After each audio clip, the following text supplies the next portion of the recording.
नमस्कार. हॅलो 24 तास या आमच्या खास कार्यक्रमात मी मधुरा तुमचं मनापासून स्वागत करते. या कार्यक्रमात अगदी बालसंगोपन ते करिअर आणि करिअर ते बँकिंग ते व्यवसाय अशा विविध टप्प्यांचा वेध आपण घेत असतो. आणि आज आपण चर्चा करणार आहोत मेंदूचे अंतरंग गूढ आणि अद्भुत या विषयावर. आणि या विषयावर चर्चा करण्यासाठी आमच्या स्टुडिओमध्ये आलेले आहेत डॉक्टर समीर फुटाणे. विषयाला सुरुवात करण्यापूर्वी मी डॉक्टर समीर यांचं आमच्या या खास कार्यक्रमात स्वागत करते. नमस्कार डॉक्टर. नमस्कार. डॉक्टर समीर फुटाणे यांची थोडक्यात ओळख करून द्यायची झाल्यास डॉक्टर समीर हे न्यूरोसर्जन आहेत आणि त्यांनी आपलं शिक्षण हे KEM हॉस्पिटल आणि चंदीगडमधून घेतलं आहे. मेंदू आणि मणक्याच्या शल्यक्रियेसंदर्भात त्यांचे जवळजवळ 25 शोधनिबंध आंतरराष्ट्रीय मानांकित जर्नलमध्ये प्रसिद्ध झाले आहेत. चला तर आपण याविषयी अधिक आणि विस्तृत चर्चा करूया डॉक्टर समीर यांच्याशी. सर, पुन्हा एकदा स्वागत आहे हॅलो 24 तास या खास कार्यक्रमात. अर्थात आज आपण मेंदू आणि त्याचे अंतरंग ह्या विषयाशी निगडीत अनेक प्रश्न तुम्हाला विचारणार आहे. सगळ्यात अगोदर न्यूरोसर्जरीमध्ये जेव्हा अवयवांच्या आजारांचा विचार केला जातो तेव्हा प्रामुख्याने कोणते आजार त्याच्यामध्ये दडलेले आहेत आणि त्याविषयी काय सांगाल? हे बघा, असं आहे, एखाद्या घराला जसे पाण्यासकट विजेची पण आवश्यकता असते तसंच प्रमाणे शरीराच्या चालण्याला रक्ताभिसरणासोबत म्हणजे मेंदूच्या चेतासंस्थेची किंवा मज्जासंस्थेची सुद्धा गरज असते. बरोबर. अगदी म्हणाल तर अगदी आपण स्लाइड मध्ये बघूया, डोळ्यापासून तर पुच्छ भागापर्यंत ही मज्जारज्जू आणि मेंदू हा जोडलेला आणि पसरलेला आहे.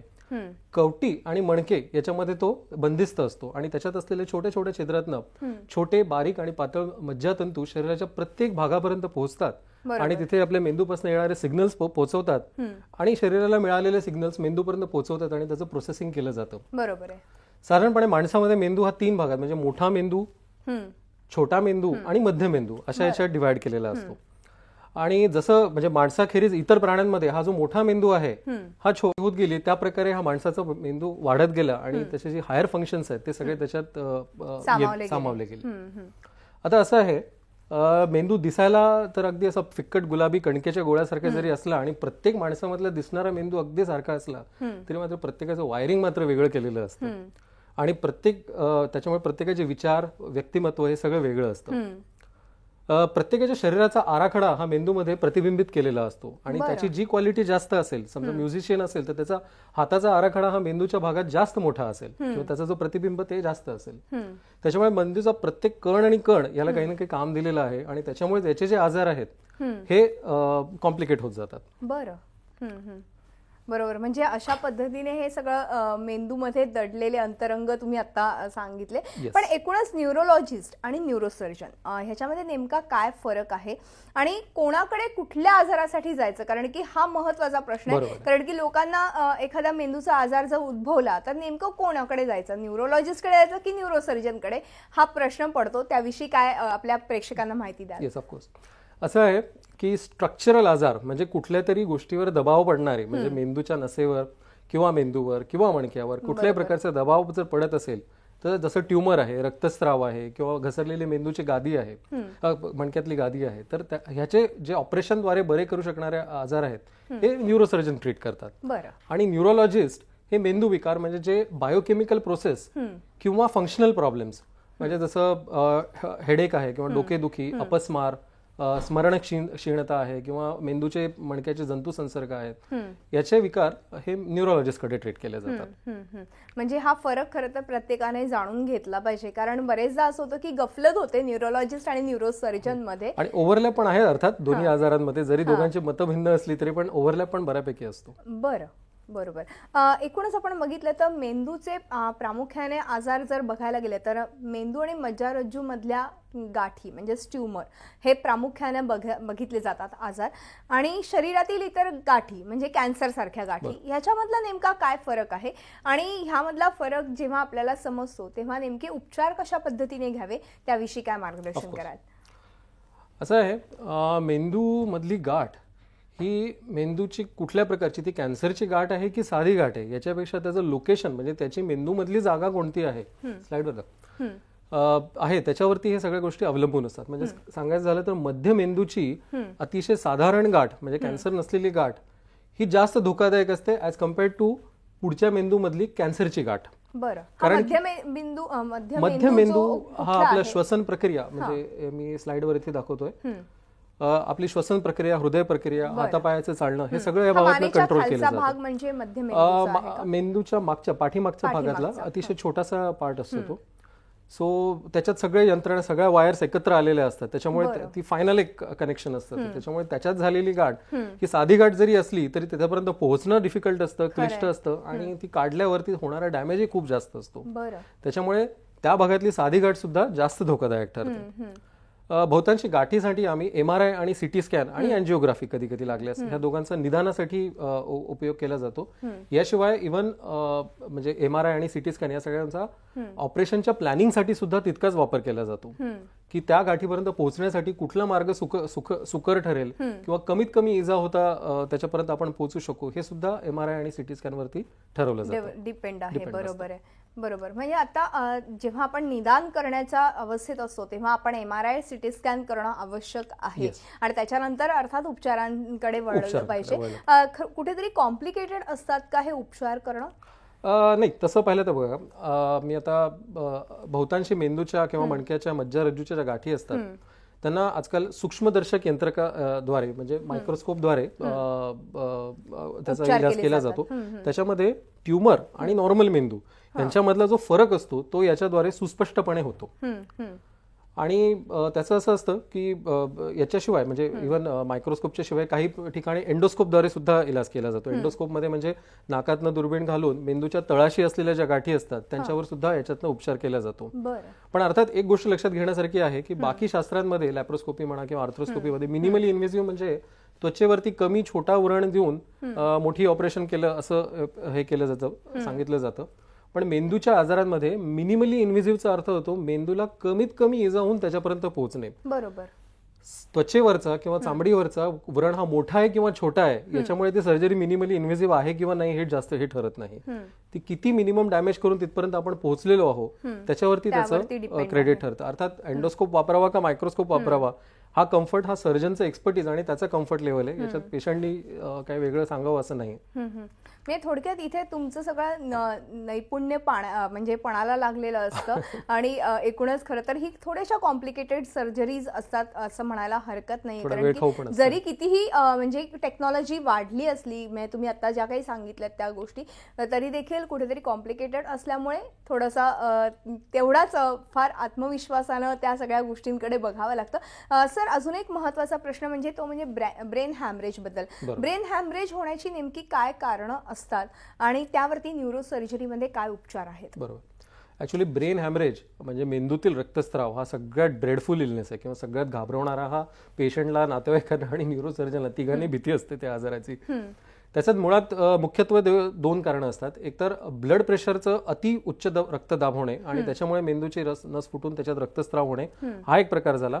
दुसरं म्हणजे मेंदूच्या रक्तवाहिनीतच काही दोष आहे, म्हणजे अन्युरिझम म्हणजे फुगा आहे किंवा रक्तवाहिनीचा गुच्छा तयार झालेला आहे आणि तो रप्चर होऊन ब्लिडिंग येणे, हे 2 वेगवेगळे प्रकार आहेत. बरं, म्हणजे त्याच्यामध्ये देखील प्रकार आहेत? हो, त्याच्यामध्ये पण हे प्रकार आहेत. आणि ह्या दोन्ही प्रकारच्या ब्लिडिंग मध्ये जो इलाज असतो हे ते ब्लिडिंग कुठे नेमकं झालेलं आहे, आलेला हा पेशंट त्याची शुद्ध अवस्था किती आहे म्हणजे तो किती कोमामध्ये आहे आणि त्याचं वय किती आहे, या 3 गोष्टींचा विचार करूनच पुढचं काय ट्रीटमेंट करावी हे ठरवलं जातं.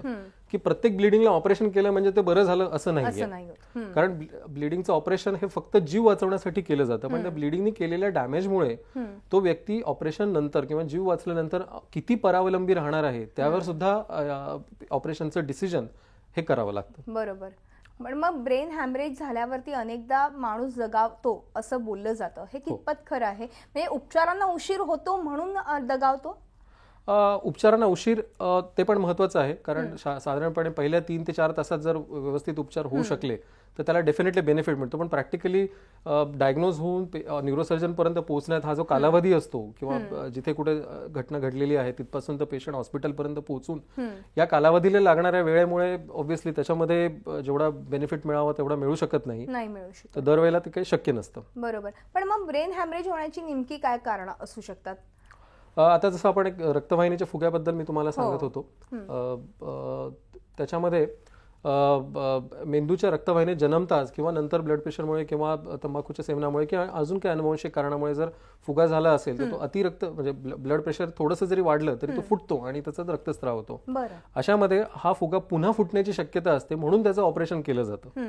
पण ब्लिडिंगमुळे जे डॅमेज घडलेलं आहे त्याला काही आपण रिव्हर्स करू शकत नाही. फक्त त्याचे जे कारण आहे हे आपण त्याच्यात कंट्रोल करता येऊ शकतं. बरोबर. म्हणजे खास करून ब्लड प्रेशरच्या व्यक्तींनी याकडे लक्ष देणं आवश्यक आहे. हा मुद्दा फार महत्वाचा आहे, कारण की आज आपण बघितलं तर बीपीचे पेशंट्स लाखो करोडोने आहेत आणि प्रत्येक जण कुठल्या ना कुठल्या ताणतणावाखाली राहत असतो आणि ह्याचा परिणाम कुठेतरी आपल्या मेंदूच्या ह्या सगळ्या संस्थेवरती होत असतो. तर ह्याकडे लक्ष देणं फार आवश्यक आहे. अर्थात ह्या सगळ्या गोष्टी आहेतच, मात्र अनेकदा अपघातामुळे देखील मेंदूला इजा होते आणि अशा वेळेस मग नेमके कोणते उपचार करणं आवश्यक आहे आणि ह्या अपघातानंतरही मेंदूची इजा झालेली असते ती बरी होऊ शकते का सगळ्या ट्रीटमेंट नंतर? बरं, हा ऍक्च्युली अपघात आणि मेंदूशास्त्र किंवा मेंदूरोग न्यूरोसर्जन हा सगळ्यात म्हणजे जिव्हाळ्याचा आमचा विषय असतो. अपघातामुळे मेंदूला किंवा मणक्याला ही इजा दोन प्रकारे होते, एक तर फ्रॅक्चरमुळे किंवा मेंदूत किंवा मज्जारज्जूमध्ये झालेल्या रक्तस्रावामुळे. तर याच्यात असं असतं की जो भाग रक्तस्रावामुळे किंवा डायरेक्ट डॅमेजमुळे डॅमेज झालेला किंवा नादुरुस्त झालेला आहे त्याला आपण रिकव्हर किंवा रिपेअर करू शकत नाही. पण त्या डॅमेज झालेल्या भागामुळे आजूबाजूच्या नॉर्मल मेंदूवर जेवढी सूज आलेली आहे, उपचाराचा उद्देश त्या सुजेला कंट्रोल करणे हा असतो, either by medicines or by operations. त्यावेळेला जे काही सिच्युएशन सुटेबल असेल ते, आणि नॉर्मल मेंदूला वाचवण्याचा जास्तीत जास्त प्रयत्न केला जातो. आणि नंतर जो पेशंट जेव्हा ती सूज जेव्हा थंडावते किंवा हे होते त्या पेशंटचे प्रायमरी डॅमेज किती झालेला आहे त्याच्यावरती त्याची रिकव्हरी डिपेंड होते. आता जरी जसं आपण आधी बघितलं की मेंदूचा प्रत्येक भाग हा कुठल्या ना कुठल्या तरी कामासाठी वापरला जातो. त्याच्यामुळे जो डॅमेज झालेला भाग जर महत्वाचा भाग असेल तर ते ऑब्व्हियसली तो पार्ट हे होतो.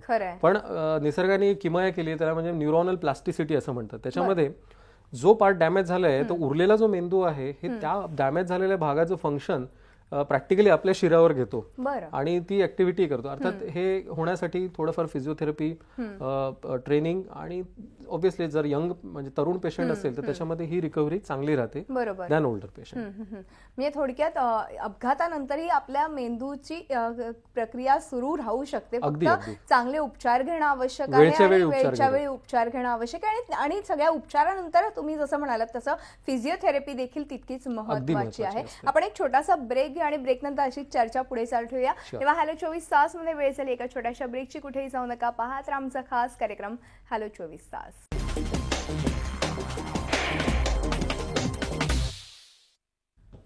हॅलो 24 तास या आमच्या खास कार्यक्रमात आपलं पुन्हा एकदा स्वागत आहे आणि आज आपण मेंदूचे अंतरंग गूढ आणि अद्भुत या विषयावर चर्चा करते आणि आपल्याला मार्गदर्शन करतायत डॉक्टर समीर फुटाणे. मी पुन्हा एकदा चर्चेकडे वळते.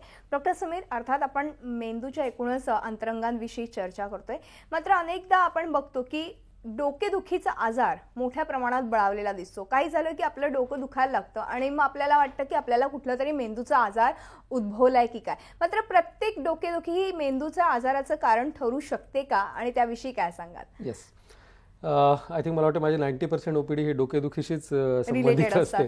आणि फ्रँकली स्पीकिंग बहुतांशी डोकेदुखीवर माझ्याकडनं फारसे काही उपचार होऊ शकत नाही, कारण ऑपरेशन हा काही डोकेदुखीवर उपचार नाहीये. आता सांगायचा मुद्दा असा की हा आजार गंभीर नसला तरी आयुष्य मात्र नक्कीच विस्कळीत करणारा आहे. बरोबर आहे. आणि बहुतांशी डोकेदुखी हे मायग्रेन, स्ट्रेस किंवा इतर काही कारणांमुळे होत असते. मेंदूच्या ट्युमरमुळे किंवा मेंदूच्या सिरियस आजारामुळे होणारी जी डोकेदुखी असते त्याच्यामध्ये काही ऍडिशनल किंवा काही अतिरिक्त सिम्पटम्स असतात. ते म्हणजे सकाळच्या वेळेला प्रचंड डोकं दुखणं, त्याच्यामुळे उलटी येणं, दिसायला अंधुक दिसणं किंवा डबल दिसायला लागणं, चालताना बॅलन्स जाणं किंवा एखाद्या हाताला किंवा पायाला कमजोरी येणं, हे सगळे सिम्पटम्स जेव्हा ऍडिशनली डोकेदुखीच्या सोबत असतात त्यावेळेला मात्र ती डोकेदुखी माझ्यासाठी वॉर्निंग साईन असते. बरोबर. आणि जे रक्तस्रावामुळे किंवा याच्यामुळे जे हेडेक असतात त्या हेडेक तर त्याला थंडर क्लॅप हेडेक म्हणजे अक्षरशः वीज कडाडावी असं डोकं दुखतं आणि व्यक्ती बेशुद्ध पडतो आणि ते हॉस्पिटलमध्ये त्यांना इमर्जन्सी आणलं जातं. त्याच्यामुळे हे डोकेदुखी आणि नॉर्मल किंवा डे टू डे लाईफमध्ये बघणारे डोकेदुखी यांचा फारसा खूप फरक आहे आणि त्याचा शक्यतो संबंध जोडू नये असं माझं आवाहन राहील. बरोबर, कारण की अनेक गैरसमज खरं तर आपल्या समाजात उद्भवलेले आहेत, कारण की तेवढीशी माहिती तितकीशी पोहोचलेली नसते, मात्र आपल्या ह्या माध्यमातून आपण ही सगळी माहिती प्रेक्षकांपर्यंत पोहोचवतोय. डॉक्टर, फिट्स येणं किंवा झटके येणं ही देखील कुठेतरी मेंदूच्या विकाराची सर्जरी, न्यूरोलॉजी आणि न्यूरोसर्जरी दोघांची आवडते विषय आहेत. बरं. आता असं आहे की पूर्वीच्या काळी औषधं भरपूर आहेत फिट्सवरती आणि त्या औषधांचा त्याचा उपयोग पण व्यवस्थित होतो. पण काही काही विशिष्ट सिच्युएशनमध्ये आजकाल फिट्सच्या काही छोट्या गाठींमुळे होणाऱ्या किंवा काही अनुवांशिक आजारांमुळे होणाऱ्या फिट्समध्ये ऑपरेशन करून त्यांचं फिट येण्याचं प्रमाण टोटली बंद करता येतं किंवा अंशतः तरी कमी करता येऊ शकतं. अर्थात हे जे ह्या पेशंटचं जे सिलेक्शन आहे हे एपिलेप्टॉलॉजिस्ट म्हणजे न्यूरोलॉजिस्ट जे या शास्त्रामध्ये विशेष रस घेतात, त्याशिवाय सायकोलॉजिस्ट, रेडिओलॉजिस्ट आणि सोशल वर्कर आणि फॅमिली मेंबर्सची नक्की काय अपेक्षा आहे आणि न्यूरोसर्जन या सगळ्यांचं डिस्कशन करून या ऑपरेशनचा त्या व्यक्तीला कितपत फायदा होईल किंवा नाही होईल या प्रकारे याच्याबद्दल डिस्कशन केलं जातं आणि त्या ऑपरेशन्स कॅरी आउट केले जातात. साधारणपणे वर्षभरात पेशंटची औषधं कमी होऊन जातात आणि त्यांना बऱ्यापैकी बेनिफिट होतो. आणि एक चांगली महत्त्वाची गोष्ट म्हणजे महाराष्ट्रातल्या बहुतांशी प्रमुख शहरांमध्ये या प्रकारची शस्त्रक्रिया अवेलेबल आहे. बरोबर. त्याच्यामुळे त्याचा गरजू रुग्ण अगदी लाभ घेऊ शकतात. त्याला काही प्रॉब्लेम आणि अर्थात सह्याद्री हॉस्पिटलमध्ये चांगल्या पद्धतीचे उपचार खरं तर केले जातात. तुम्ही त्याच हॉस्पिटलमध्ये कार्यरत आहेत. डॉक्टर, पाठदुखीवरती किंवा मणक्यांच्या आजाराबद्दल न्यूरोसर्जरीत काय उपाय आहेत आणि पाठदुखी आणि मणक्यांचे आजार याचा मेंदूशी काही संबंध येतो का? ऑफकोर्स. पाठदुखी म्हणजे तसं पाहिलं तर सगळ्यांचा लाडका विषय म्हणजे आणि मला नाही वाटत की म्हणजे मेडिकल फ्रॅटर्निटीमध्ये सगळ्या प्रकारच्या डॉक्टरांकडे पाठदुखीचे रुग्ण हमखास असतात. आता कसं आहे की पाठदुखी हा एक थोडासा समजून घेण्याचा विषय आहे की पाठदुखी हा एक म्हणजे बहुरंगी आणि बहुआयामी आजार असं आम्ही त्याला म्हणतो. त्याचं कारण असं आहे की त्याचं वय, व्यक्तीचं वय, त्याला असलेला मानसिक ताण, त्याच्या शरीराची जडणघडण किंवा ते करत असलेले जे त्यांचं प्रोफेशन आणि वजन ह्या सगळ्या गोष्टींनी त्या पाठदुखीचा जो काही प्रकार आहे हा त्या प्रकारे ठरतो. एक साधारणपणे पाठदुखी होऊ नये किंवा त्यासाठी एक असं एक फिलॉसॉफी आहे आमची, ती म्हणजे जे आपले मणके असतात ना ते मनोऱ्यासारखे एकावर एक रचलेले असतात आणि त्याला जे स्नायू असतात पाठीचे ते त्या मनोऱ्याला धरून ठेवलेलं असतं त्यांनी की त्याला तो ढकलू नये किंवा तो पडू नये यासाठी ते करून ठेवलेलं असतं. आणि जसं काही कारणास्तव म्हणजे वय वाढतं, वजन वाढतं, बैठं काम आहे, व्यायामाचा अभाव आहे किंवा ज्यांचं तंबाखू किंवा सिगरेटचं स्मोकिंग सेवन असतं यांच्यामध्ये हे स्नायू कमजोर होत जातात हळूहळू एक साधारणपणे 30-35 वर्षानंतर. आणि हा जो मनोरा असतो हा असा ढासळायला लागतो, पिसाच्या झुलत्या मनोऱ्यासारखं व्हायला लागतो. त्याच्यामुळे काय होतं की त्याच्या मणक्यांमध्ये एक गादी, एक शॉक ऍब्झॉर्बर म्हणून दिलेली असते, ती गादी मग श्रिंक व्हायला लागते. आणि कारण ते दोन्ही मणके एकमेकांकडे यायला लागते कारण त्यांना एक स्टॅबिलिटी हवी असते आणि ही घसरलेली गादी मग ते मज्जारज्जूवर किंवा मज्जातंतूवरती दबाव टाकायला लागते किंवा बाकीचे जे जॉईंट्स असतात ते पण फ्रिक्शन मध्ये यायला लागतात आणि ते मग पाठदुखी, मग शायटिकाचा प्रॉब्लेम सुरू झाला आणि मग त्याचं ऑपरेशन करायला लागतं किंवा हे करायला लागतं किंवा अगदी ऍडव्हान्स स्टेजमध्ये एक मणका दुसऱ्यावरती घसरून जातो आणि त्याच्यामध्ये एक मोठं ऑपरेशन केलं जातं. सो जर आपण पाठीच्या स्नायूंना जर बळकटी आणू शकलो आणि अर्थात हे काय एका गोळीमुळे येणारा किंवा याच्यामुळे होणारी गोष्ट नाहीये. व्यायाम जसे सूर्यनमस्कार आहे, योगासनं आहे किंवा स्विमिंग आहे किंवा आपले रुटीन पाठीच्या बळ देणारे व्यायाम आहेत, हे करून हे सगळे आजार काही अंशतः नक्की टाळता येऊ शकतात. आणि त्याच्यावरती गोळीचा शोध घेण्यापेक्षा मला वाटतं ह्या प्रकारांमध्ये जर जास्त वेळ आणि इन्व्हेस्ट केलात किंवा लाईफस्टाईलमध्ये ते इन्कल्केट करू शकलो तर त्याचा डेफिनेटली फायदा राहील आणि पाठदुखीचं प्रमाण नक्कीच कमी होऊ शकतं. पण बऱ्याचदा काही पेशंट्समध्ये वजन हे जास्त प्रमाणात असल्यामुळे ते व्यायामाकडे जास्त करून जात नाहीत, मग ते योग्य नाहीये. पण मग त्यांना गोळ्या, औषधं किंवा इंजेक्शन ह्याच्यावरती किंवा शेवटी एक ऑपरेशन हा एकच पर्याय उपलब्ध असतो. त्याविषयी अगदी थोडक्यात मला खरं तर तुमच्याकडनं जाणून घ्यायचंय पण एका छोट्याशा ब्रेक नंतर. तेव्हा हॅलो 24 तास मध्ये वेळ झाली एका छोट्याशा ब्रेकची. कुठेही जाऊ नका, पाहत राहा आमचा खास कार्यक्रम हॅलो 24 तास. ब्रेक नंतर हॅलो 24 तास मध्ये आपलं स्वागत. मेंदूचे अंतरंग गूढ आणि अद्भुत या विषयावर आज आपण चर्चा करतोय. डॉक्टर समीर फुटाणे आपल्याला याविषयी अधिक माहिती देत आहेत. मी पुन्हा एकदा चर्चेकडे वळते. डॉक्टर, ब्रेकवर जाण्यापूर्वी मी तुम्हाला म्हटलं की साधारणतः वय झाल्यावरती हे म्हणजे व्यायाम करणं किंवा कुठेतरी बाकी गोष्टी करणं, स्विमिंग करणं हे शक्य होत नाही, वजन वाढलेलं असतं. मग ह्या सगळ्यावरती पर्याय काय आहे आणि तो अगदी थोडक्यात काय सांगाल? बरोबर. ऍक्च्युली ना हे एक दुष्टचक्र आहे की म्हणजे वय वाढणं किंवा वजन वाढणं आणि मग पाठीचं दुखणं होणं आणि त्याच्यामुळे मग इतकं दुखतं की ते व्यायाम करणं सुद्धा शक्य होत नाही. तेव्हा या दुष्टचक्रातनं खरं तर निघणं कठीण असतं. पण तरी फिजिओथेरपीचे काही प्रकार किंवा जे बैठे किंवा झोपलेल्या अवस्थेत सुद्धा करता येऊ शकतात. त्यांनी पाठीच्या स्नायूंना बऱ्यापैकी बळकटी आणता येऊ शकते. आणि ऑब्व्हियसली ज्याच्यात अगदी इंडिकेशन आहे त्याला सर्जरी हा ऑप्शन आहेच त्याच्यासाठी. अर्थातच एकूणच आपण बघितलं तर मेंदू आणि मणक्याचे हे जे आजार आहेत किंवा विकार आहेत हे उद्भवू नये हे फार महत्वाचं आहे आणि ह्याच्यासाठी खबरदारी घेणं आत्तापासून फार महत्वाचं आहे. तरुणांसाठी आपण खास करून बोलूया. तर त्याविषयी अगदी थोडक्यात काय सांगाल?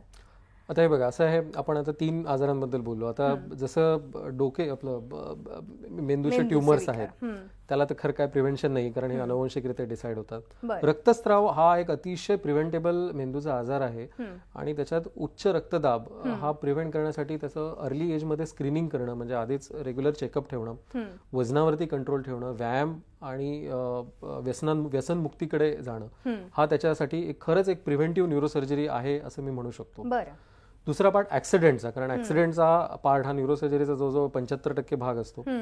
आता ऍक्सिडेंट होऊ नये यासाठी एकच गोष्ट आवश्यक आहे ती म्हणजे वैयक्तिक डिसिप्लिन. किंवा मी हेल्मेट वापरतो, मी वाहतुकीचे नियम पाळतो, मी गाडी चालवताना सीट बेल्ट लावतो, मोबाईल वापरत नाही, हे जर प्रत्येकाने आपापल्या याच्यापुरते जर मान्य केले किंवा फॉलो केले तर आय थिंक ऍक्सिडेंटचं प्रमाण कमी होईल.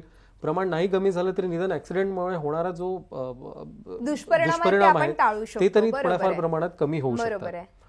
दुसरं अजून मला एक म्हणायचं की लहान मुलं आणि गरोदर स्त्रिया हे जे 2 व्हीलरवर वगैरे जातात, दुचाकीवर जातात, तर यांनी हे जर प्रिव्हेंट केलं तर एक म्हणजे दुःखदायक ऍक्सिडेंट आपल्याला प्रिव्हेंट करता येऊ शकतो. खरंय.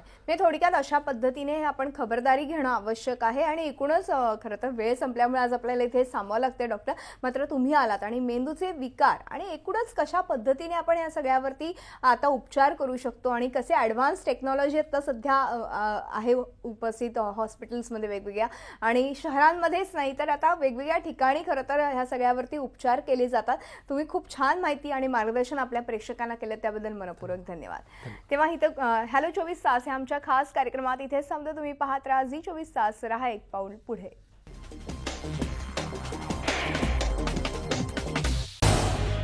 झी 24 तास, रहा एक पाऊल पुढे.